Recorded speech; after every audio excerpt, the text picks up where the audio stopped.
Cosmo health நேயர்களுக்கு வணக்கம். நான் டாக்டர் நித்யா, சித்தா ஃபிசிஷியன். ஆண்களுக்கு ஊட்டத்தை தரக்கூடிய உணவுகள் என்னென்ன உணவுகள் சாப்பிட்டா ஆண்மை பலம் அதிகரிக்கும்? நிறைய பேர் மேம் டயட்லேயே எங்களுக்கு நிறைய விஷயங்கள் சொல்லுங்கள். ஏன்னா இன்றைய காலகட்டத்தில் ஒவ்வொன்றுக்கும் ஒரு டேப்லெட்ஸ் இருக்குது, மல்டிவிட்டமின் டேப்லெட்ஸ் இருக்குது, ப்ரோட்டீன் குறைவாக இருக்கா, ஸோ ப்ரோட்டீன் ஹெல்த் மிக்ஸ்னு அது நிறைய இருக்குது.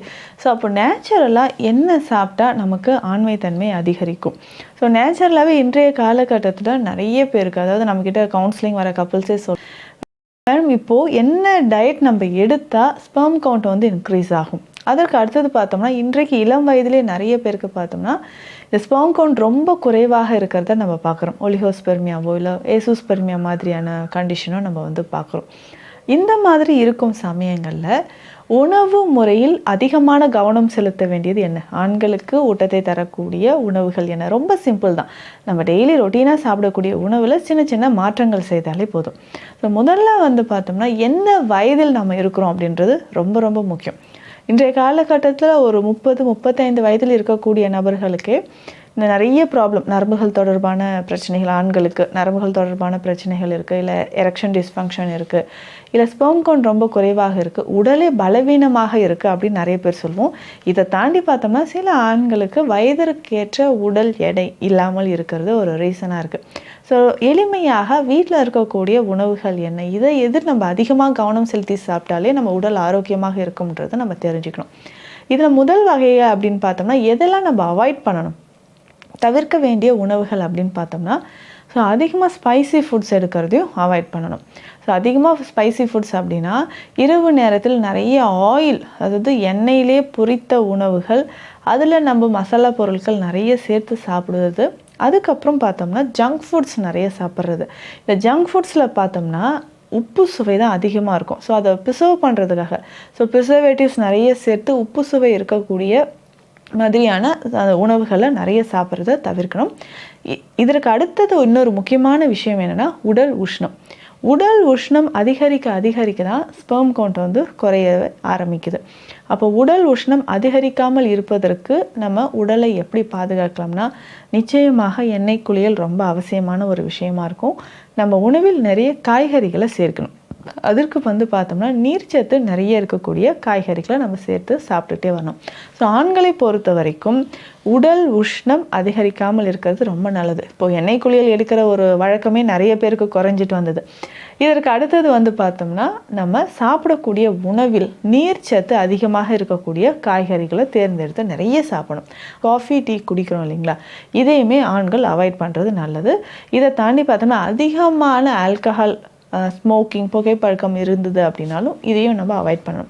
இன்றைய காலகட்டத்தில் முதல்ல இந்த மாதிரி ட்ரீட்மெண்ட் நம்ம ஸ்டார்ட் பண்ணும்போது பிளட் பியூரிஃபையர் தான் நம்ம எடுக்கிறோம். ஸோ ரத்தத்தை சுத்திப்படுத்தக்கூடிய மருந்துகளை நம்ம எடுக்கிறோம். ஸோ இந்த மாதிரி நம்ம எடுக்க என்ன ஆகும்னா பிளட் நல்லாவே பியூரிஃபை ஆகும். அதற்கப்புறமாக உடலில் ஒரு வன்மை உண்டாகும்.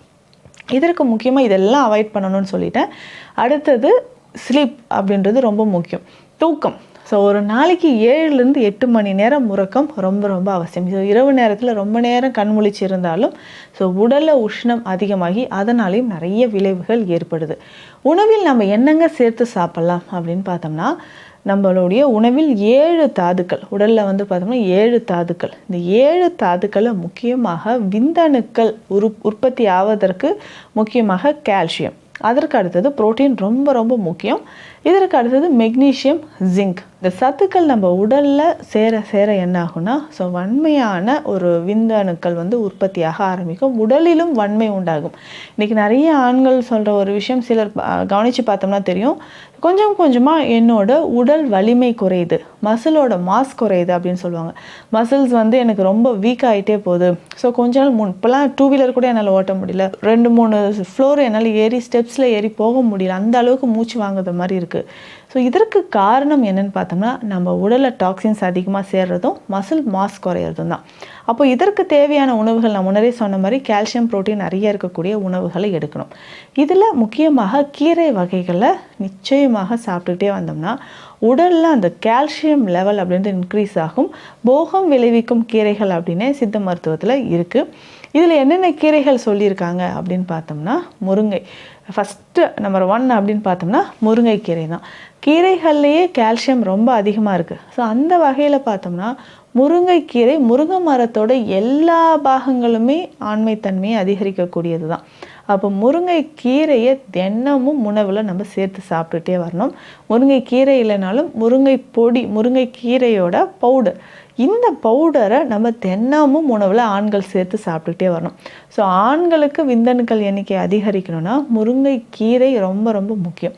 இந்த கீரையோட பொடியும் நம்ம என்ன பண்ணலான்னா சூப் மாதிரி, நிச்சயமாக இதில் சின்ன வெங்காயம், பூண்டு இது எல்லாமே சேர்த்து, மிளகு சீரகம் சேர்த்து தினமும் சூப் மாதிரி குடிச்சிட்டு வரணும். ஒரு 5 கிராம் அளவுக்கு முருங்கைக்கீரை பொடியை போட்டு இதை குடிச்சிட்டே வந்தோம்னா ஆண்களுக்கு உடல் வன்மை அதிகரிக்கும். நரம்பு தளர்ச்சி தொடர்பான பிரச்சனைகள் இருந்தாலும் அது குணமாகுது. அதே மாதிரி தான் முருங்கை பிசில் அதிகமான நமக்கு தேவையான இரும்பு சத்து அதில் இருக்குது, கால்சியம் சத்துக்களும் அதில் இருக்குது. உடல் குளிர்ச்சி அடைவதற்கு முருங்கை பிசின் நமக்கு பயன்படுது. பொதுவாக நிறைய மரங்கள்லேருந்து நம்ம பிசின் எடுக்கிறோம். இந்த முருங்கை பிசின் அப்படின்னு பார்த்தோம்னா இன்றைய காலகட்டத்தில் ஆண்களுக்கு தயாரிக்கக்கூடிய நிறைய மருந்துகளில் இது சேருது. காஸ்மெட்டிக்ஸ், நிறைய அழகு சாதன பொருட்களையும் முருங்கை பிசின் சேருது. ஸோ அந்த அளவுக்கு உடல் வன்மையை அளிக்கக்கூடிய ஒரு முக்கியமான ஒரு மூலிகை பொருள் தான் முருங்கை பிசின்னு சொல்கிறோம். இதுவுமே நாட்டு மருந்து கடைகளில் இருக்கும். இதை வாங்கிட்டு நல்லா வாஷ் பண்ணிவிட்டு தினமும் இரவு நேரத்தில் ஒரு டம்ளர் தண்ணியில் ஒரு சின்ன துண்டு அளவு போட்டுட்டு காலையில் இது நல்லா சாஃப்டாக ஊறி இருக்கும். இதை பாலோடு கலந்து குடிச்சிக்கிட்டே வரலாம். ஸோ தினமும் காலையில் இது குடிக்கும்போது உடலில் பல நன்மைகள் கிடைக்குது. ஆண்களுக்கு வலிமை உண்டாகும்.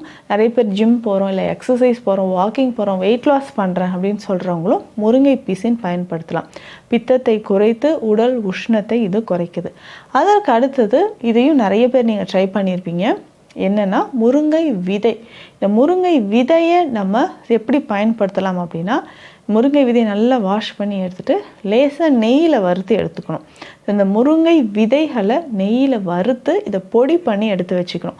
இந்த பவுடர் தினமும் இரவு நேரத்தில் பாலில் கலந்து குடிச்சிக்கிட்டே வரும்போது ஆண்மைத்தன்மை அதிகரிக்குதுன்னு சொல்லலாம். இந்த முருங்கை விதைகளுக்கு இருக்கக்கூடிய முக்கியமான ஒரு ஆக்ஷன் என்னென்னா, ஆண்களுக்கு விதைப்பையில் ஏற்படக்கூடிய பிரச்சனைகளை குணமாக்கும். நிறைய பேருக்கு வெரிகோசில் இருக்கும். அடுத்ததாக ஹைட்ரோசில், வயதான நபர்களுக்கு விரை வீக்கம் அப்படின்னு சொல்லுவோம், ஹைட்ரோசில் இருக்கும். ஸோ இந்த வெரிகோசில், ஹைட்ரோசில் இது இரண்டுமே தாங்க முடியாத வலியை தரக்கூடிய மாதிரி ஒரு கண்டிஷன் தான். ஸோ ஸ்க்ரோட்டமில் ஏற்படக்கூடிய பிரச்சனை. அடுத்ததாக சாப்பிடக்கூடிய முக்கியமான ஒரு கீரை அப்படின்னு பார்த்தோம்னா கல்யாண முருங்கை. இந்த கல்யாண முருங்கை ஆண்கள் பெண்கள் இருவருமே சாப்பிடலாம். ஆனால் ஆண்களுக்கு முக்கியமாக இந்த கல்யாண முருங்கை எப்படி சாப்பிடலான்னா, இதனுடைய சாறு எடுத்து தினமும் காலையில் ஒரு 50 ml அளவுக்கு இதை குடிக்கணும். அடுத்து சாப்பிட வேண்டிய முக்கியமான இன்னொரு கீரை வகை என்னென்னா மணத்தக்காளி கீரை. இந்த மணத்தக்காளி கீரை உடல் உஷ்ணத்தை குறைத்து, வயிறு புண்ணு, வாயில் புண்ணு இருந்துச்சுனாவே, அல்சர் இருந்துச்சுனாவே நம்ம மணத்தக்காளி கீரையை சாப்பிடுவோம் இல்லைங்களா. ஆனால் ஆண்மைத்தன்மையை அதிகரிப்பதற்கு இந்த மணத்தக்காளி கீரை ரொம்ப ரொம்ப முக்கியமானது. இந்த கீரையும் நம்ம என்ன பண்ணலாம்னா சிறுபருப்பு சேர்த்து டெய்லி கடையல் மாதிரி சாப்பிட்டுட்டு வரலாம். இந்த மணத்தக்காளி கீரையை சாப்பிடும்போது உடலில் இருக்கக்கூடிய அதிகப்படியான உஷ்ணம் நாளடைவில் குறைய ஆரம்பிக்கும். அடுத்தடுத்து ஸ்பெர்ம் கவுண்ட் இன்க்ரீஸ் ஆக ஆரம்பிச்சிடும். ஸோ இன்றைய காலகட்டத்தில் ஆண்கள் நிறைய பேருக்கு இருக்கக்கூடிய ஒரு பிரச்சனை என்னென்னா, உடல் உஷ்ணத்தினால உஷ்ணம் அதிகரிக்க அதிகரிக்க என்ன ஆகுனா ஸ்பெர்ம் கவுண்ட் குறைய ஆரம்பிக்கும். ஸோ சிலருக்கு ஒரு 40 வயதை நெருங்கும்பொழுது ஸோ உடல் வன்மை குறையிறது, கை கால் நடுக்கம் ஏற்படுறது. இதுவே டயபெட்டிஸ் இருந்துச்சுன்னா, சுகர் இருந்துச்சுன்னா உடலில் வன்மை குறையுது அப்படின்னா நிச்சயமாக நான் சொன்ன இந்த கீரை வகைகளை சாப்பிட்லாம். அதற்கு அடுத்ததாக பார்த்தோம்னா நிலக்கடலை அப்படின்னு சொல்கிறோம். இன்றைய காலகட்டத்தில் நான் சொன்ன மாதிரி கால்சியம் நிறைய இருக்கணும், புரோட்டீன் நிறைய இருக்கக்கூடிய உணவுகளை சாப்பிடணும்னு சொன்னேன். அதில் முக்கியமானது நிலக்கடலை, நம்ம வேர்க்கடலை சொல்கிறோம் இல்லைங்களா, அதுதான். ஸோ தினமும் ஒரு கைப்பிடி அளவுக்கு நம்ம வேர்க்கடலை சாப்பிடும்போது நிறைய ஆற்றல் உண்டாகும். ஸோ ஆண்களை பொறுத்த வரைக்கும் அந்த கால்சியம் லெவல் இன்க்ரீஸ் ஆகணும் அப்படின்னா வேர்க்கடலை ரொம்ப ரொம்ப முக்கியம்.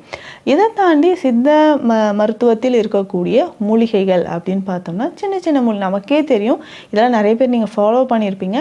மருந்துகளையும் தாண்டி நம்ம வீட்டில் ஃபாலோ பண்ணக்கூடிய சில விஷயங்கள், சில மூலிகைகள் அப்படின்னு பார்த்தோம்னா இதை நம்ம பயன்படுத்திக்கலாம். அதான் ஓரிதழ் தாமரை அப்படின்னு சொல்கிறோம். ஓரிதழ் தாமரை அப்படின்னு சொல்கிறது ஆண்களுக்கு வலிமை சேர்க்கக்கூடிய ஒரு முக்கியமான மூலிகை.